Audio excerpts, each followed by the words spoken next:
Welcome, NutritionRadio.org listeners. This is Lonnie Lowery, a university nutrition professor of over 20 years and podcast host of long-running shows like Iron Radio. Come on in. Fitness Fridays.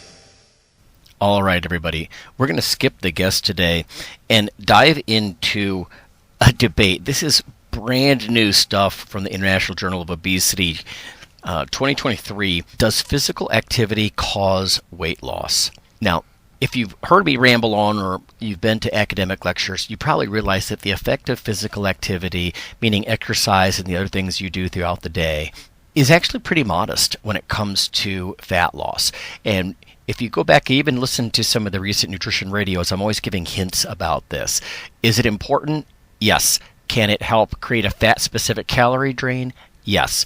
But one of the problems here is that the effects are low in magnitude, but great in duration, typically with exercise. In other words, the actual pounds or kilograms of loss usually isn't huge, but at least compared to diet, it seems to hang around a bit longer, especially if you can maintain that lifestyle. It's always blown me away that people think they can pay their dues with a heavily restricted calorie diet or exercise for a short period, like a New Year's resolution, then stop 6 or 8 weeks later and expect that because they paid their dues, they have this magically lower set point of body weight forever. That's not how it works. The body responds to its environment. So changes you make really have to be things that stick. In any case, let me just give you a couple of tidbits from this debate, if you will, on physical activity and whether or not it even causes weight loss. It talks about a recent correspondence where these two authors, Allison and colleagues and Poncer, debate the extent to which there's evidence for compensatory processes that minimize the influence of physical activity. In other words, if you get more active, maybe you're eating more, maybe you're moving around less in general activity kinds of things, right? NEAT or NEPA, non-exercise activity thermogenesis, or non-exercise physical activity. Maybe the fidgeting and the standing and all the things that you do during the day are reduced. In fact, when I've worked with weight management clients, that's one of the things that's interesting is have them wear what we used to call a pedometer, but now we talk about Apple Watches and accelerometers and see if their overall movement patterns are being reduced.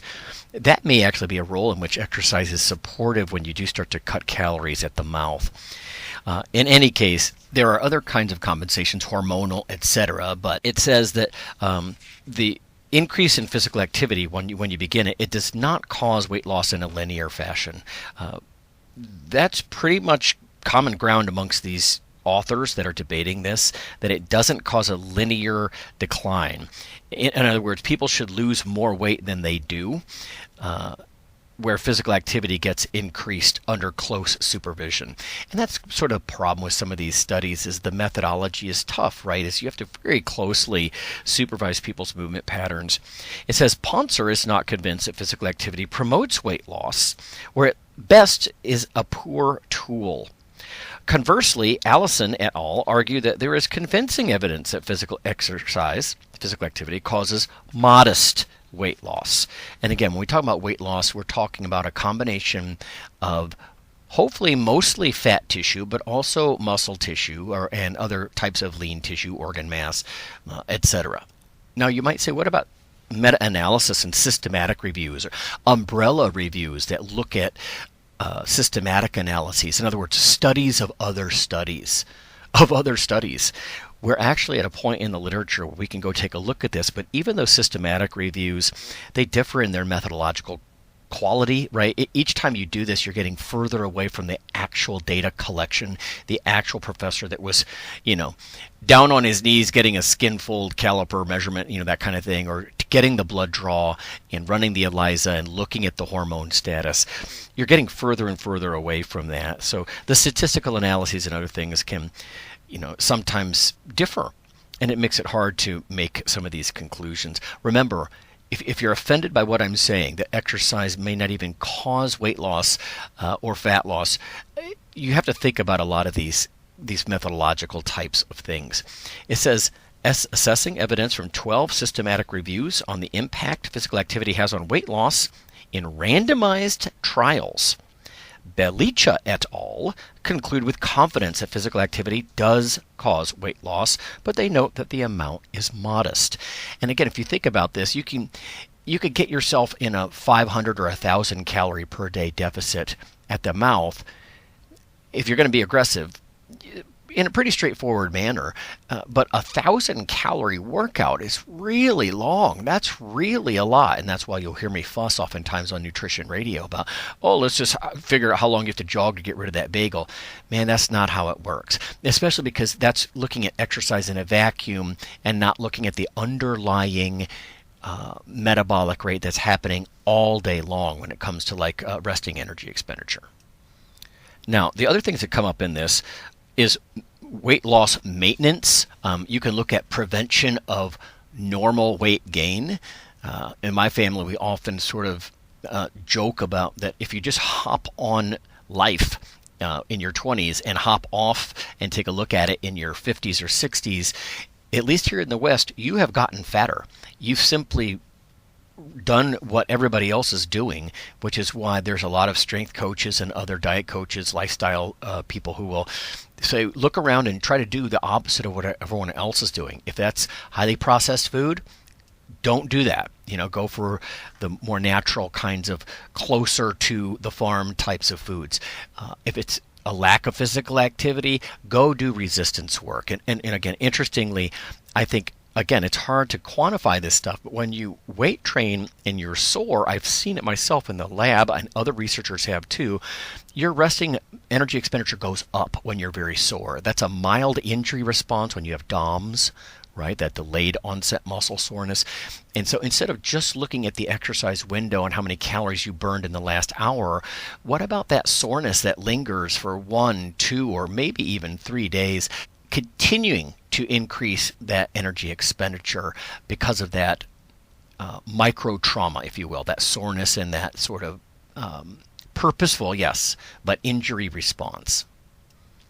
And lastly, what comes up is the contribution of spontaneous physical activity. Here in this article, talking about SPA, non-intentional fidgeting, standing, even, yes, ambulating, walking around, moving around, and what that does to energy balance.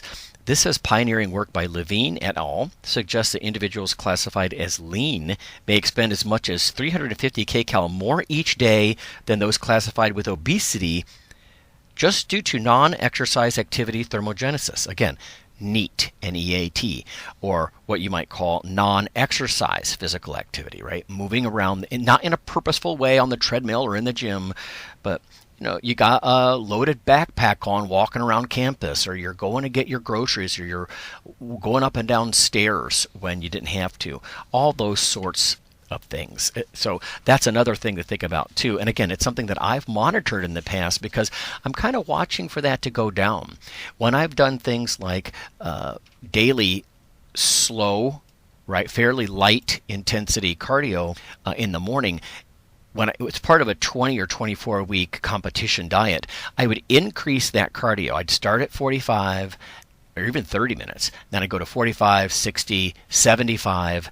Usually at about 75 to 90, I've maxed out as far as my schedule can possibly accommodate. But I'm trying to add on that 15 minutes more each 3 or 4 weeks to compensate for the fact that I'm continually decreasing in a progression model the amount of carbohydrate in my diet, and I know that I've got to kind of compensate because my thyroid level or leptin, any of the hormones that we've talked about in the past, these sorts of things could be suffering and slowing my overall daily expenditure. And again, that's what makes it so hard in these studies, and why things like accelerometers on your wrists or your hip or both can give some indication about how much you're fidgeting, how much you're moving, all that kind of thing. Even differences in the thermic effect of food and how you respond to nutrients. You almost need a metabolic ward in one of these metabolic chambers where people can live in a very tightly controlled way.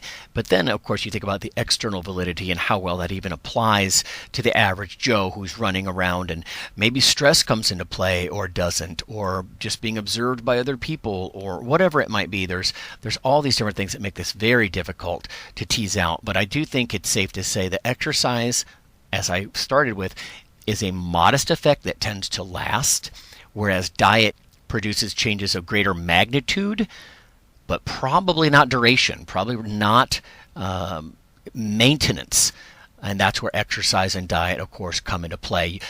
But by a progression model where you're pulling calories out for a contest date or some other important date, that progression model is important. I mean, if you start to try to squat, you don't just immediately say, I think I'll squat 315 today or 405. No, you're going to build toward that. You're going to have a progression model. So the reverse of that might be, what about restriction? Let's do a gentle, if you will, restriction progression model so you could reach that target date. Now, a big flaw in that might be that, but once you get there, bodybuilders are usually, their metabolic rate's probably slower. They're compensating with the cardio to be sure, but things are slower. They're so lean, in fact, ripped. And I'm not saying it doesn't feel fantastic to be ripped, and I'm talking about low single-digit % fat, but it's not sustainable. It's got to be the kind of thing where not everybody can do this, but you have to be comfortable putting on some fat and refeeding and bringing your body fat up to probably a higher level for most of the training year. So that's quite different from dieting for the long haul, if you will. And let me finish with something, because a lot of you guys are quite advanced that listen. This is a focus on body weight, gross weight. There was some talk of body composition in the studies that they referenced, but often the focus was on overweight and obese individuals trying to lose overall body mass, at least as far as the high-level debate that was presented in that epidemiology and population health portion of that International Journal of Obesity. Maybe we can explore in future weeks whether muscle mass itself or some other marker of cardiometabolic health is actually better than just weight. Until then, have a good weekend, everybody. The NutritionRadio.org podcast is for informational purposes only. If you're interested in starting a diet or exercise program, check with your physician, nutritionist, or qualified exercise physiologist in order to make the progress that you need.